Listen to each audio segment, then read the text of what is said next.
Do you recognize the game I am showing you on screen? It's Portal, that was released on October 10th, 2007, the same exact day as Team Fortress 2, which was released on the orange box for the Xbox 360 and PS3, and also Steam. That was a mouthful. Anyways, the most important part is the developer, Valve. This is the rise and fall of Valve. From irrelevancy and just falling out of touch with its most popular games from the Half-Life series to Portal. Even though that Half-Life got Alex, but I don't count that. And it's also a VR game. Let's get right into it. Before I get into it, I just realized that they are still making games. But most of the time they get cancelled, which is still why I'm publishing this video. But before we get to the first point of this video, I just needed to point this out because they're still making games, single-player games. I wanted to drive more to single-player games, but the entire point of this video is to show that even though they promise stuff, sometimes it never gets delivered, such as Half-Life free, Portal free.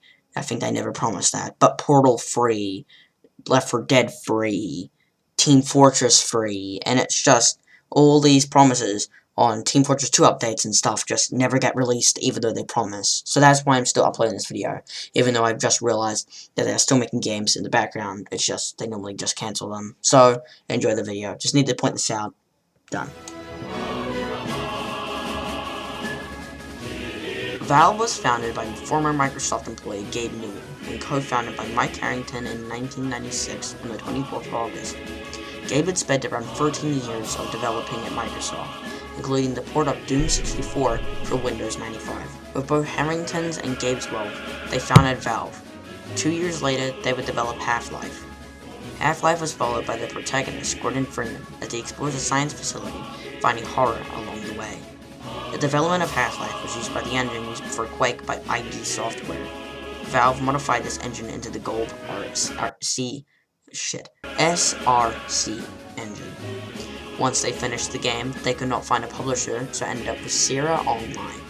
The game was published in November of 1998. The game was a critical and commercial success, with its scripted and well thought out development. Valve enlisted Gearbox to work on expansions, now known as DLC, for the game Opposing Force, Blue Shift, and Decay. After these expansions, Valve acquired TF Software, which you may know as the creators of Team Fortress, the Quake mod. Later, they would make the Team Fortress Classic in 1999, which again was a success. They would acquire the devs of another mod, Counter-Strike, and would make it into their own single-player, multiplayer game, sorry. In 2000, Harrington left Valve to go work on other things. Later in 2006, he worked on the app Picnic.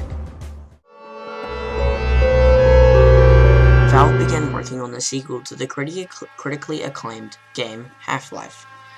Valve began to work on it 6 months after the original Half-Life, and even had a new engine, the Source engine. It had a much better graphical and better improvement, and Half-Life 2 would be released in 2004 on the 16th of November.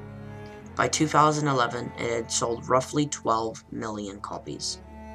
In 2002, Valve released Steam, which you all know by now is the main way to open up fucking Team Fortress 2. Originally, Valve only offered Valve games, but would later be third party, and Valve became a publisher. After years of working on Half-Life 2, they went episodic, which would end in Half-Life only having 2 episodes. Episode 1 released in 2006, and the next episode was released the same year as Team Fortress 2 and Portal.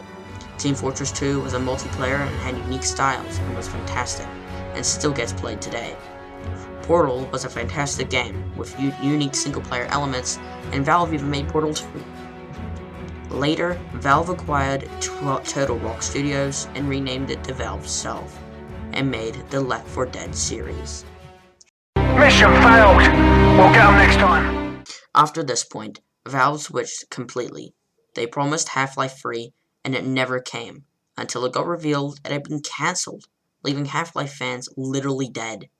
Even the workplace was placed where if somebody had an idea, they would calculate in billions, which was unfair. It was just wrong. Later, they did make Alex and announce Source 2, but it's just maybe something in my head. Will Valve return to the formula of their glory days? Will they change? We will never know.